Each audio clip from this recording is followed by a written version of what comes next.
Hello everyone, इस video में बात करूंगा go back and automatic repeat request के बारे में, जो कि स्लाइडिंग विंडो प्रोटोकॉल का सबसे अग्रेसिव वर्जन है। स्टॉप एंड वेट के अंदर क्या प्रॉब्लम है कि हम इस वर्जन को यूज करते हैं। न्यूमेरिकली बहुत इंपॉर्टेंट है, कॉम्पिटेटिव एग्जाम्स में, वाइवाज में, हर जगह आप यहां से क्वेश्चन एक्सपेक्ट कर सकते हैं।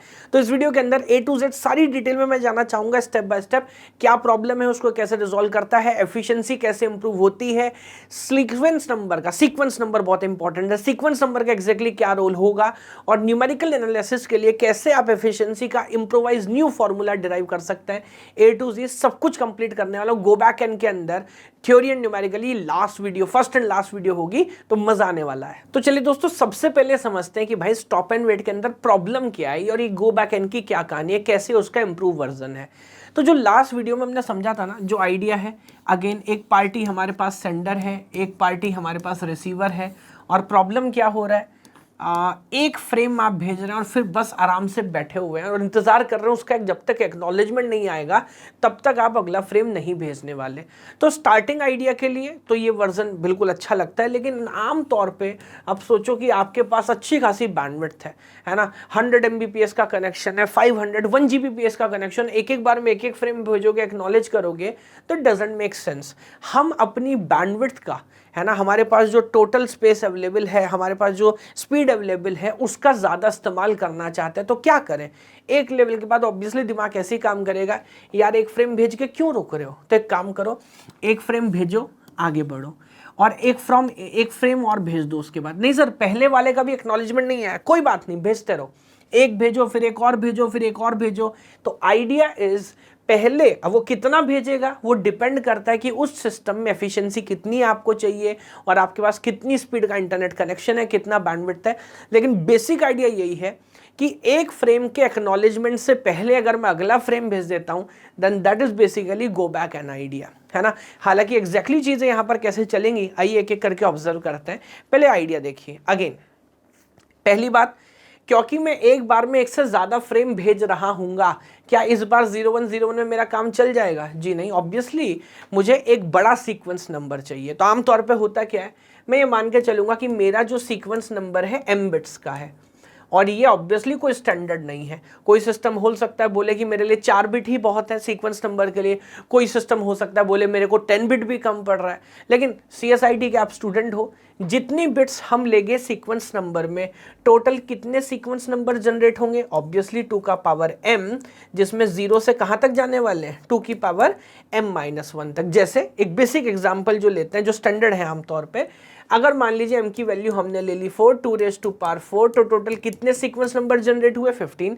नंबरिंग कहां से करेंगे? 0 से 15 तक। तो अब देखिए यहां पर क्या हो रहा है, आप ध्यान दीजिए, ये जो पैकेट नंबर है, पहले वाला छोड़ दीजिए, 0 1 2 3 ऐसा करके मैं कहां तक जा रहा हूं? 15 तक। फिर दोबारा 0 1 2 3 से मैं गेम खेलना चालू कर दूंगा।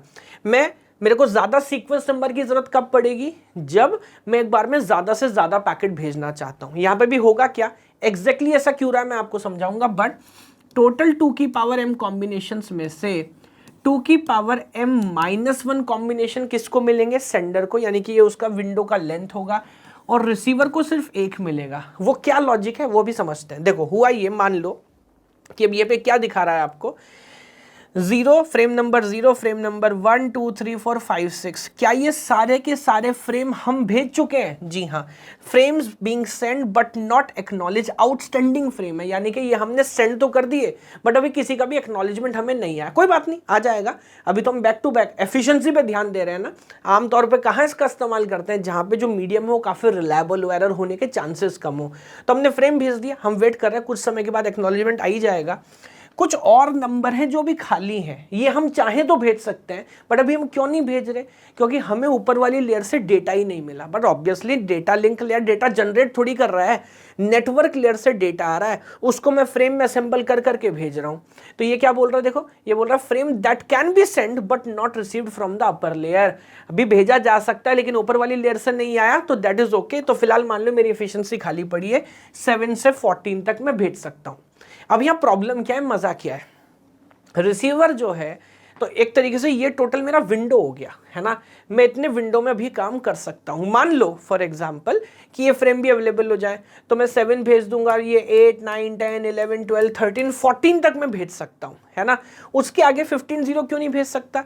अब इसलिए नहीं भेज सकता क्योंकि वैसे तो 15 का एक्नॉलेजमेंट 0 आ चुका है ना, लेकिन रिसीवर हमेशा यहाँ पर क्या है, एक यूनिक नंबर के लिए वेट करता है। यूनिक नंबर का मतलब क्या है? अभी देखो आइडिया के एग्जैक्ट लॉजिक के हिसाब से समझाता हूँ, बल्कि इस बात को आप यही इमेजिन करो।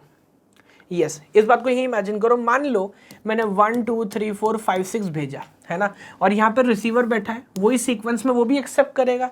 अब मान लीजिए 1 सही से पहुंचा, 2 सही से पहुंचा, बीच उसके बाद जो पैकेट नंबर फ्रेम नंबर 3 है वो मान लो रास्ते में कहीं लॉस हो गया, हो सकता है ना, लॉस हो गया, करप्ट हो गया, दैट इज ओके, कोई दिक्कत नहीं है। लेकिन हम तो एक बैक टू बैक भेज रहे हैं, उसके बाद मैंने 5 4 5 6 7 8 9 सब भेज दिया। रिसीवर का प्रॉब्लम क्या है? रिसीवर 1 एक्सेप्ट करेगा, रिसीवर 2 एक्सेप्ट करेगा, अगर 3 नहीं आया ना उसके बाद सब कुछ डिस्कार्ड करता जाएगा। रिसीवर बोल रहा है भाई मेरे को सिर्फ एक नंबर चाहिए, वो चाहिए 3। यानी कि आउट ऑफ ऑर्डर अगर डेटा आता है, बीच में कुछ करप्शन हो जाता है, तो रिसीवर बचे हुए डेटा को एक्सेप्ट करता है कि नहीं करता? नहीं करता। रिसीवर यूनिकली वही फ्रेम पकड़ के रोता रहेगा।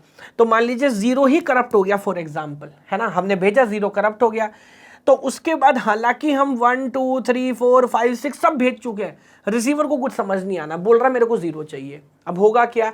मैं तो 0 का टाइमर, हर पैकेट के लिए मैंने टाइमर लगाया, जैसे ही 0 का टाइमर एक्सपायर होगा मेरे को समझेगा यार 0 में प्रॉब्लम हो गया, और अब मेरे को क्या करना पड़ेगा? मेरे को पता है कि रिसीवर हमेशा यूनिक फ्रेम ही एक्सपेक्ट कर रहा होगा, तो 0 के बाद मैंने जो कुछ भेजा है वो सब मुझे रीट्रांसमिट करना पड़ेगा। और दोस्तों यही कारण है इसका जो नाम है go back N. Now why you say go back N?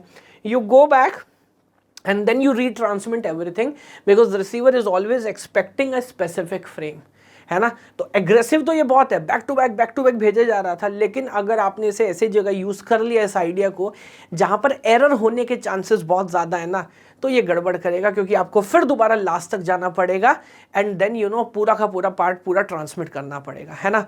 तो ये इसका पूरा कंसेप्ट है। उसके अलावा एक दो छोटे छोटे आइडियाज हैं, जैसे फॉर एग्जांपल यहाँ पे एक आइडिया है कम्युलेटिव एक्नॉलेजमेंट का।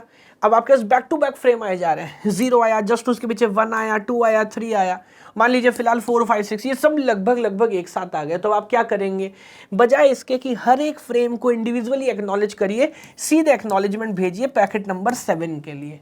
हम समझ जाएंगे आपने 7 मांगा, इसका मतलब 0 से 6 तक बिना किसी मसले के आपके पास पहुंच गए हैं। कुछ लोगों की एक और समस्या, उनको ऐसा लगता है कि ये जो विंडो है ना, ये पहले 15 पे है 0 से 14 तक, फिर दोबारा अगले 0 से अगला 15 जंप करेगी, ऐसा नहीं है। फॉर एग्जाम्पल फिलहाल मेरे पास एक्नॉलेजमेंट आया, लेट मी से 3 तक का एक्नॉलेजमेंट आया, यानी कि उसने लिखा एक्नॉलेजमेंट में मेरे को 4th पैकेट चाहिए, तो मैं इस विंडो को इतना स्लाइड कर लूंगा, सिर्फ 3-4 स्टेप स्लाइड करूंगा जितने के लिए एक्नॉलेजमेंट है, बिकॉज मैं मान रहा हूं कि वहां तक का तो प्रॉब्लम मेरा खत्म हो गया, अब मुझे उसका आगे बढ़ना है ना। तो ये एक तरह का हाइपोथेटिकल बॉक्स है, और ये बॉक्स धीरे धीरे स्लाइड होता जाता है, जैसे जैसे एक्नॉलेजमेंट मिलता जाएगा आगे बढ़ता जाएगा। एक बार में 1 स्टेप बढ़ सकता है, 4 बढ़ सकता है, 15 बढ़ सकता है, डिपेंडिंग एक्नॉलेजमेंट किसका आ रहा है, लेकिन सिर्फ 15 ही आगे बढ़ेगा, ऐसा इमेजिनेशन गलत है। ठीक, ओके। तो कम्युलेटिव एक्नॉलेजमेंट की बात मैंने आपको बता दी। अब इसमें जो बेसिक आइडिया है वो क्या है रीसेंडिंग का, वो मैं एक बार आपको समझाता हूँ। पहले एफिशिएंसी की बात समझाता हूँ। एफिशिएंसी यहाँ कैसे कंसिडर करेंगे? देखो अब तक जो हमारी एफिशिएंसी थी वो क्या थी बताओ? एफिशिएंसी इज इक्वल्स टू, पूरा लिखता हूँ याद दिलाने के लिए, ट्रांसमिशन टाइम, जो हमारा एक ही पैकेट भेज रहे थे, गो बैक एन की बात कर रहा हूँ, एक पैकेट भेजा transmission time, then obviously total time क्या है? Transmission time plus 2 into TP.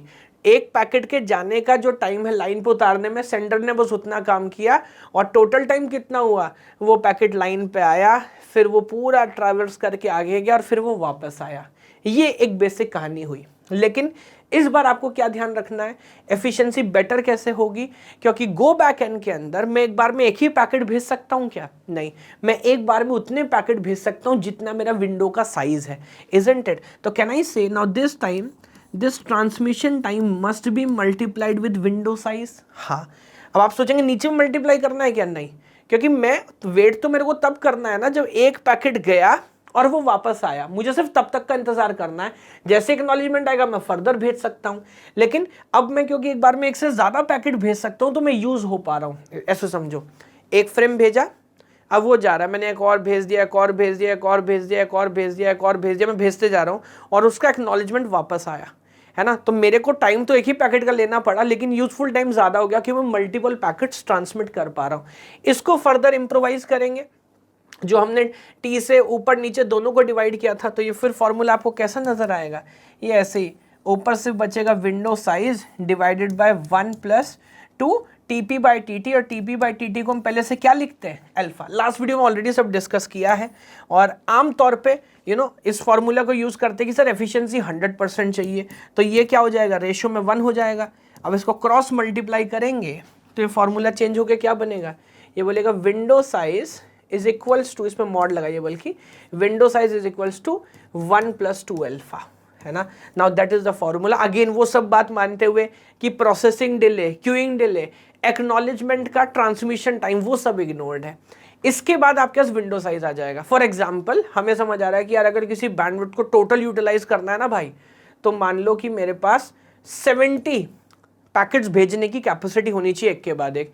अब सवाल आमतौर पे ये नहीं पूछते विंडो का साइज क्या चाहिए, सवाल ये पूछेंगे कि कितने बिट का सीक्वेंस नंबर चाहिए। तब आप मुझे बताओ, अगर 70 कॉम्बिनेशन जनरेट करना और 70 + 1 कर लीजिए, क्यों, क्योंकि ये तो सेंडर विंडो का साइज है, एक साइज रिसीवर के पास भी है, तो टोटल कितना कॉम्बिनेशन चाहिए, 71। 71 कितने से बनेगा, 2 की पावर 6 करूंगा तो 64 होगा, दैट इज ऑल्सो इनसफिशिएंट। तो 2 की पावर 7 विल बी 128, वहां पे मेरा काम हो जाएगा। तो अब इस पे अगेन log बेस 2 लगाइए दोनों साइड, तो log बेस 2 6 पॉइंट समथिंग आएगा, बट उसको अब आप अपर बाउंड करेंगे तो मामला आपका सेटल हो जाएगा। तो ये आखिरी मैंने फॉर्मूला उसके लिए भी लिख दिया, सीलिंग आपको करना है log बेस 2 1 + 2 अल्फा का, जिससे आप न्यूमेरिकली इसमें लास्ट पॉइंट तक पहुंच सकते हैं। तो मेरे ख्याल से पूरा लॉजिक आपको समझ आया।